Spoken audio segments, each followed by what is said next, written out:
Episode 2 की शुरुआत में हम देखते हैं कि मिस किम की बातों से यून बहुत ही अपसेट होकर वहीं बैठ जाता है। तो उसके लिए ये जून फ्लावर टी उसका स्ट्रेस दूर करने के लिए लाता है। तभी चायजुन भी उसके लिए टॉनिक लेके वहाँ आता है। अब चायजुन कहता है, एक्चुअली मैडम लूरा किम को तो तुम्हारा थैंक यू कहना चाहिए, क्योंकि तुम्हारी वजह से ही हमें इतने अच्छे स्टार्स मिले हैं और हम इतने सक्सेस पर पहुंच चुके हैं। तो ये जून कहता है, लेकिन मुझे लगता है कि उनको ये बात रियलाइज ही नहीं हुई है कि ये सब तुम्हारी वजह से हो रहा है। लेकिन अब यून बहुत ही चुपचाप वही बैठा था, वो बस उनकी बातें ही सुन रहा था। पर तभी चायजुन कहता है, लेकिन शेफ चोई ने शेफ यून जैसी ही वैसी ही डिश कैसे बना दी, वो भी एक ही दिन में।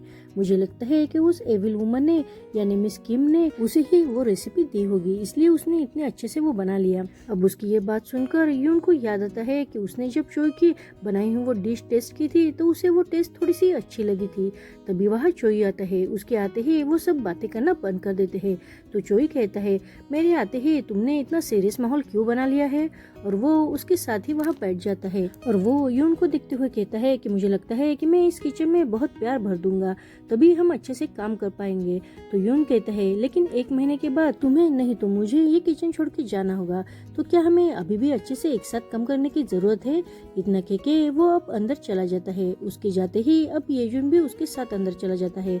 अब चायजुन वहाँ से उठने लगता है। चोई उसे रोकते हुए कहता है, क्या शेफ यून हमेशा ही ऐसे रहता है। तो चायजुन उसे कहता है, नहीं वो नॉर्मली ऐसे नहीं रहता, लेकिन वो आजकल ही ऐसा हो रहा है। तो चोई कहता है, लेकिन मुझे तो लगता है कि वो हमेशा से ही ऐसा ही है। आगे हम देखते हैं कि यून अपने किसी दोस्त को चोई के बारे में पूछता है, तो उसका दोस्त उसे बताता है कि चोई कुछ साल के लिए अब्रॉड में रहने के लिए गया था, लेकिन वो वहाँ के एक भी यूनिवर्सिटी से ग्रेजुएट नहीं हो पाया है। वो ऐसे ही भटका हुआ रही है, उसे ज्यादा कुछ भी नहीं आता। लेकिन तुम्हें सावधान रहना होगा, क्योंकि तुम्हें हमारी इंडस्ट्री के बारे में तो पता है ना, यहाँ जिसके पास कुछ भी नहीं रहता वो एक ही दिन में स्टार बन जाता है, और जिसके पास सब कुछ होता है वो नीचे गिर जाता है। आगे हम देखते हैं कि चोई अब उसके हिसाब से ही सबके लिए एप्रन लाता है। वो एक एप्रन यून को भी देता है। तो यून उसे देखकर कहता है, ये बहुत ही यूजलेस है। तो चोई कहता है, मैं तुम्हारे इस एप्रन में बहुत ही अनकंफर्टेबल फील कर रहा हूँ, तो मैं अब कैजुअली रहना चाहता हूँ, इसलिए मैंने ये पसंद किया है। क्या ये ठीक रहेगा। एक्चुअली वैसे तो शेफ को बस खाना बनाना ही अच्छे से आना चाहिए। अब ये बात सुनकर यू उस पर स्माइल करने लगता है। तो चोई कहता है, अभी ये तुम्हारे एक्सप्रेशन देखकर मुझे तो समझ में नहीं आ रहा है कि तुम क्या सोच रहे हो। इसका मतलब हाँ है या नहीं है, मैं तो बस इंटरप्रेट कर रहा था। और वो वहाँ से चला जाता है। आगे हम देखते हैं कि वो सब शेफ अब कंपनी की तरफ से एक साथ डिनर करने के लिए बाहर आए थे। वो सब चीयर्स करते हुए ड्रिंक करने लगते हैं, लेकिन यून पहले ही ड्रिंक शुरू कर देता है। उसे ऐसा करते देख येजुन कहता है, हाँ वैसे भी आजकल कोई चीयर्स नहीं करता है, वैसे ही ड्रिंक करने लगते हैं।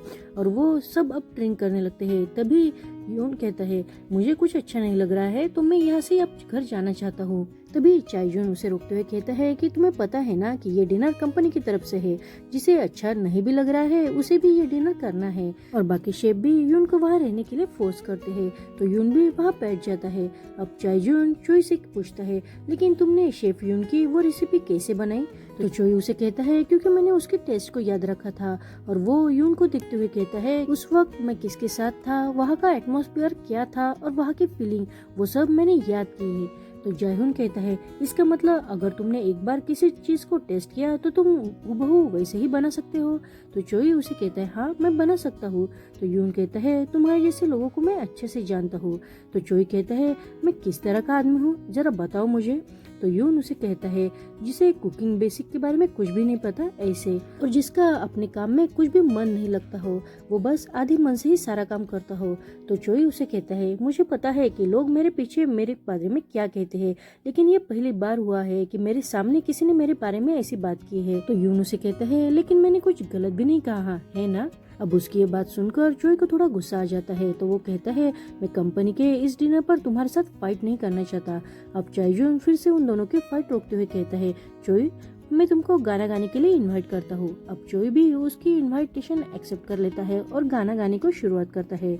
उसे गाना गाते देख अब चायजुन कहता है, ये तो बिल्कुल भी अनफेयर है, ये खाने के साथ साथ गाना भी कितना अच्छे से गा सकता है। पर तभी यून बहुत ही अपसेट होकर ड्रिंक पर ड्रिंक किए जा रहा था, और वो थोड़ी देर बाद टेबल पर ही अपना सर रख के वहाँ ही गिर जाता है। उसे ऐसा देख के चोई भी अपना गाना बंद कर देता है और सारे मेंबर कहते हैं कि चलो अब हमें घर जाना चाहिए। तभी झट से यून फिर से उठकर अपना हाथ टेबल पर मारता है। उसे ऐसा देख अब सब लोग वहाँ से भागने लगते हैं। उन्हें ऐसा भागते हुए देखकर चोई तो बहुत ही कंफ्यूज हो जाता है और वो येजुन को रोकते हुए कहता है कि तुम क्यों भाग रहे हो। तो येजुन उसे कहता है कि तुम शेफ यून का ख्याल रखना, और वो बाइट भी करता है और इतना कह के वो वहाँ से भाग जाता है। उसी वक्त ही यून अब चोई के पीछे खड़ा हो जाता है और उसे कहता है तुमने वो सब खा लिया है ना। तो चोई पूछता है मैंने क्या खा लिया। तो यून कहता है मैं जेली के बारे में बात कर रहा हूँ। तो चोई कहता है जेली। अब यून कहते हैं हाँ जेली, और वो सीधा चोई के कान पर आके बाइट करता है। उससे चोई को बहुत ही दर्द होता है और यून तो उसके कान को ही जेली समझकर बाइट करते हुए एंजॉय करता है और थोड़ी देर बाद बेहोश हो जाता है। अब चोई अब यून को अपने साथ लेकर अपने घर पर आता है। वो उसे अपने बेड पर लेटा देता है और वो उसके पास ही बैठा रहता है। तो यून नींद में ही अब चोई के बारे में ही बड़बड़ाता है। वो कहता है वो बास्टर्ड सब काम में इतना अच्छा कैसे हो सकता है, मैं उसे अपना लूरा डाइनिंग कभी नहीं दूंगा, वो मेरा है। और वो आँख खोल के सामने चोई को देखता है तो उसे ही जेली समझ लेता है और वो चोई से कहता है और जेली भी मेरी है। अब चोई को डर लगता है कि यून उसे फिर से बाइट न कर दे, इसलिए वो यून के चेहरे पर मास्क लगा देता है और उसके पास ही साइड में बेड पर सो जाता है। वो रात में यून की फिक्र करते हुए उसके ऊपर चादर भी ओढ़ देता है। आगे हम देखते हैं कि यून अब दूसरे दिन की सुबह उठता है तो वो कमरा देखकर और अपने मुंह पर मास्क देखकर बहुत ही कंफ्यूज हो जाता है। वो चुपके से दरवाजा खोलकर बाहर देखने लगता है तो उसे बाहर चोई डांस करते हुए खाना बनाते हुए दिखाई देता है। तो अब वो बिना देरी के ही बहुत एम्बेरस होकर वहाँ से चुपके से चोई को बिना बताए ही जाने लगता है। लेकिन चोई उसे देख लेता है और उसे पूछता है क्या तुम नींद से उठ गए हो। तो यून उसे कहता है हाँ मैं उठ गया हूँ, लेकिन मैं तुम्हारे रूम में कैसे सो गया। तो चोई उसे टीज करते हुए कहता है तुम्हें बताओ कि तुम यहाँ कैसे आ गए। अब यून उसे पूछता है क्या मैंने कल कोई गलती की थी। अब चोई उसे कहता है गलती, लेकिन किस प्रकार की। तो यून कहता है नेक्स्ट टाइम अगर ऐसा हुआ तो मुझे वही छोड़ देना, तुम्हारे स्टैंड मेरी वजह से वेस्ट मत करना। और वो वहाँ से जाने लगता है पर चोई अब उसका हाथ पकड़कर उसे रोकते हुए कहता है कि तुम कहाँ जा रहे हो, तुम्हें पहले तुम्हारा हैंगओवर उतारना चाहिए, मैंने सब बना लिया है और तुम जल्दी से अपना हाथ मुंह धो के वापस आ जाओ। अब यून तो उसके हाथों को ही देखता है तो चोई उसका इशारा समझ के उसका हाथ छोड़ देता है। अब वो भी चोई की बात मानकर वही रुक जाता है। आगे हम देखते हैं कि यून अब फ्रेश होके बाहर आता है। चोई तो उसके लिए कुछ उसका हैंगओवर उतारने के लिए कुछ डिश प्रिपेयर कर रहा था। तभी वहाँ टेबल पर पड़े कुछ बुक्स पर चोई की नजर जाती है तो वो उन बुक को देखने लगता है। वो सारी कुकिंग की बुक थी और उस पे चोई ने कुछ नोट्स और उसके टिप्स भी लिखे हुए थे। तभी उसकी नजर चोई की एक डायरी पर जाती है।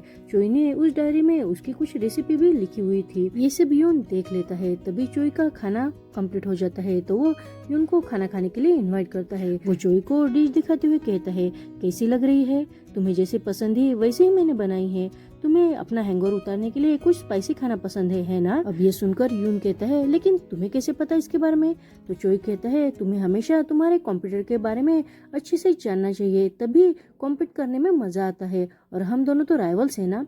चलो अब उस बात को छोड़ दो और इसे टेस्ट करके बताओ कि ये कैसे बना है। और वो यून को डिश सर्व करके देता है। यून उसकी एक बाइट लेता है लेकिन उसे कुछ खास पसंद नहीं आता। तो चोई से पूछता है ये बेस्ट है ना, प्लीज मुझे इस पर अपना रिव्यू दो। पर यून कुछ भी नहीं कहता और वो सीधा वो बर्तन उठाकर फिर से गैस पर रख देता है और उसमें कुछ इंग्रेडिएंट्स ऐड कर देता है। उसे ऐसा करते देख चोई तो बस देखता ही रह जाता है। वो तो यून की तरफ बस खींचा चला जा रहा था। अब यून टेस्ट करके कहता है अब ये परफेक्ट बना है। अब चोई भी उसकी टेस्ट करता है तो वो कहता है ये थोड़ा सा पहले से अच्छा बना है। तो यून कहता है इसे क्लास कहते हैं। तभी चोई उसे कहता है कि मैं भी अपना हैंगओवर उतारने के लिए ऐसे ही स्पाइसी डिशेस प्रेफर करता हूँ, इसका मतलब ये है कि हम दोनों में कुछ तो बात कॉमन है। पर यून तभी कहता है मैं नहीं चाहता कि हम दोनों में कुछ भी बात कॉमन हो। पर चोई उसकी बात का बुरा नहीं मानता और वो दोनों भी एक साथ खाना एंजॉय करने लगते हैं। आगे हम देखते हैं कि वो दोनों भी काम पर जाने के लिए एक साथ ही बाहर आते हैं, लेकिन यून तो अकेला ही आगे चल रहा था और चोई उसके पीछे पीछे। चोई उसे अपनी कार में बैठने के लिए कहता है लेकिन यून कहता है कि मुझे लगता है कि हमारा रिश्ता इतना अच्छा नहीं है और हम दोनों इतने क्लोज भी नहीं है कि हम दोनों एक साथ काम पर जाए। पर तभी चोई कहता है हाँ मुझे पता है कि हमारा रिश्ता इतना अच्छा भी नहीं है, लेकिन मुझे लगता है कि जेली खाने के लिए हमारा रिश्ता अच्छा ही है ना। अब यून को समझ में आ जाता है कि उसने कल रात उसको बाइट किया था, इसलिए वो बहुत एम्बेरस हो जाता है और वो वहाँ से फिर से अकेले जाने लगता है। लेकिन चोई फिर से अपनी गाड़ी रिवर्स करते हुए उसके पास आके रुक जाता है और उसे फिर से कार में बैठने के लिए कहता है, पर यून उसे कुछ भी ना कहते हुए बस टफ लुक देने लगता है। तो चोई उसे कहता है, अभी तुम्हारे एक्सप्रेशन देखकर मुझे तो पता ही नहीं चल रहा है, ये सबसे अलग है, ऐसे टफ लुक मत दो, मैं तो बस ये चाहता हूँ कि हम दोनों एक साथ काम पे जाए। अब यून भी उसकी बात मानकर उसकी कार में बैठ जाता है। अब चोई पॉडकास्ट पर कुकिंग रेसिपी लगा देता है। तो यून उसे पूछता है, क्या तुम भी ऐसे सुनना पसंद करते हो? तो चोई कहते हैं, हाँ, वैसे भी मैंने यूट्यूब से और पॉडकास्ट से ही कुकिंग सीखी है, मैं वैसे भी किसी और की तरह सीखा हुआ नहीं हूँ, है ना? तो यून भी उसे कहता है, मैंने भी नहीं सीखा है। तो चोई उसे कहता है, नहीं, तुमने सीखा है। तो यून कहता है, इतनी जल्दी मुझे ऐसे जज मत करो। पर चोई उसे हंसते हुए कहता है, नहीं, मैं ऐसे लाइटली नहीं कह रहा हूँ। अब यून को उस बात से गुस्सा आता है और वो कहता है, ठीक है, मैं कार से उतर ही जाता हूँ। लेकिन चोई फिर से उसे रोकते हुए कहता है, मैं तो मजाक कर रहा था। और वो दोनों एक साथ काम पर जाते हैं और यहीं पर हमारे ये एपिसोड 2 खत्म हो जाता है। दोस्तों, अगर आपको ये सीरीज अच्छी लग रही है और मेरा एक्सप्लेनेशन अच्छा लग रहा है तो प्लीज मेरे इस नए चैनल को सब्सक्राइब करना मत भूलना। Thank you for watching.